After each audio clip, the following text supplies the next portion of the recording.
വളാഞ്ചേരിയിലെ യുവ എഴുത്തുകാരി ഷക്കീല റഷീദിന്റെ ആദ്യ നോവൽ പ്രകാശനം ചെയ്തു. വളാഞ്ചേരി നഗരസഭ സ്വരാജ് ലൈബ്രറി ഹാളിൽ നടന്ന ചടങ്ങിൽ നഗരസഭാ ചെയർമാൻ അഷറഫ് അമ്പലത്തിങ്ങൽ എഴുത്തുകാരൻ മാനവേന്ദ്രനാഥിന് പുസ്തകം കൈമാറി പ്രകാശനം ചെയ്തു.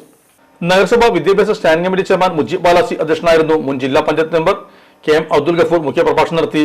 നഗരസഭാ ലൈബ്രറിയൻ നൂറുൽ ആബിദ് നായകത്തിൽ സ്വാഗതം പറഞ്ഞ ചടങ്ങിൽ നഗരസഭാ കൗൺസിലർമാരായ ബദ്രിയ മുനീർ, K സിദ്ദിഖ് ഹജി, ഉമ്മു ഹബീബ, ഹസീന വട്ടോളി, മുതിർന്ന മാധ്യമപ്രവർത്തകൻ CK രാമചന്ദ്രൻ, നോവലിസ്റ്റ് ഷക്കീല റഷീദ് എന്നിവർ സംസാരിച്ചു.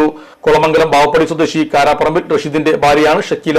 ഇലക്ട്രോണിക്സ് ഗൃഹോപകരണങ്ങൾ വാങ്ങുമ്പോൾ വിശ്വസ്തതയ്ക്ക് നിങ്ങൾ പ്രാധാന്യം കൊടുക്കാറില്ലേ? എങ്കിൽ വരൂ സോഡിയാക് ഇലക്ട്രോണിക്സിലേക്ക്. മറ്റാർക്കും അവകാശപ്പെടാനാവാത്ത 35 വർഷത്തെ സേവന പാരമ്പര്യമുള്ള മലപ്പുറത്തെ ഏക ഷോറൂം. എല്ലാ പ്രമുഖ ബ്രാൻഡുകളുടെയും refrigerator, washing machine, LED TV, mixie, oven തുടങ്ങിയ ഗൃഹോപകരണങ്ങളുടെ വിപുലമായ ശ്രേണിയിൽ നിന്നും തിരഞ്ഞെടുക്കാം. കൂടാതെ നിങ്ങളുടെ പഴയ പ്രൊഡക്റ്റുകൾ എക്സ്ചേഞ്ച് ചെയ്യാനുള്ള അവസരവും, ഒപ്പം ഏറ്റവും മികച്ച വിൽപ്പനാനന്തര സേവനവും. മലപ്പുറത്തിന്റെ വിശ്വസ്ത home appliances partner Zodiac Electronics, traffic circle, Kottappadi, Malappuram.